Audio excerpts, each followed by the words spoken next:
Son yun bé lu shi hở.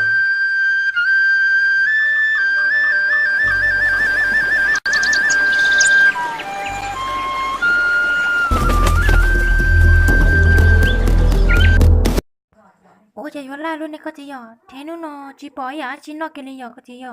Lao luôn đi vậy. Cô giờ thêm mà cái nè, chị ta kỳ ứ mà một tàu lo hàng tàu một xe tàu xe bốn mua. Tàu mua hàng lo, mua đây lo, đi chờ lo tới rồi cũng mua xin lo thế.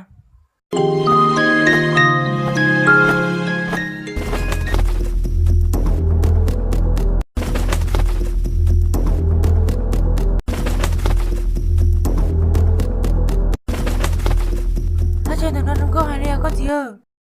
Cô giờ thêm mà cái nè. Cái nè, có sĩ họ mới trong tàu thì xin tàu cha liền, rồi nó chơi ứ tàu chỉ nóเลยlô. Xin tao hành đi.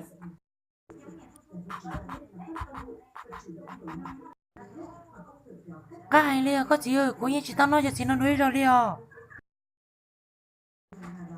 Cái nè, chỉ tao. Cô cha nó có gì? Cô sao mà ứ một thì lúc nào là đây giờ chỉ nó một thì lấy tao nó họ. Ra món này đi là nè. Lúc hàng nó lấy lo, ý chỉ muốn lấy thì tốt chọn nó lấy cái nè, sót sót cái liền. Ứ một ta xin nó. Ý à cái là cô giờ thêm mà có gì? Lúc nào là lo ôn lo, tới giờ trên đũa tao hành đi giờ cái nè giờ. Thì lúc xí cô nó chơi ứ yo chỉ tao một chơi đây đây là cái nè. Do là có gì? Lúc nào nó lo cờ, thế giờ trên đốt thằng tao hành đi.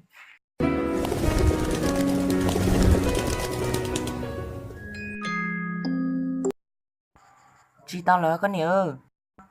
Cũng cho tao hai tiệt, lúc gì mày ôn luôn, nhưng đũa chỉ ta cho chính tao mở đi con liều cái nè. Do là, ôi trời ơi, sao chỉ sao đi? Chả nó, một ai lúc gì còn lo đi lo, mà một đê là nhưng chỉ lì liò.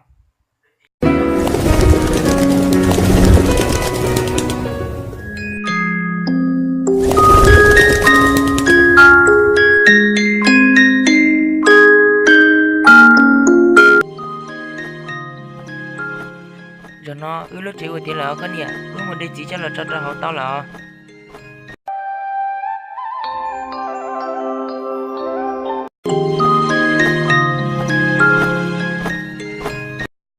Ui, chứ khá thế chỉ hành liều có gì ơ.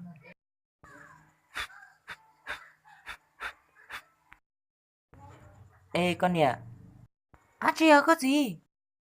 giờ nè chỉ sư, chỉ những đây chỉ ta cho chính nó liò. Giờ đi, ui ui đi cha nó. Chúng mua hút bé chờ quý tí chứ chống tua. Còn bé chứ chống em bé thế lại đây tao ta. Chứ cũng mua khó ấy con mua khó nó con nè nữa. Ta chỉ... Hát chỉnh taxi đã chỉ thế, thì lên một taxi nó sẽ thế li.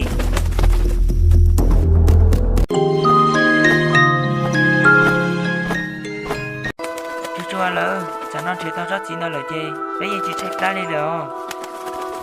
Giao lại. Hả? Ủa chả rong linh ta lỡ.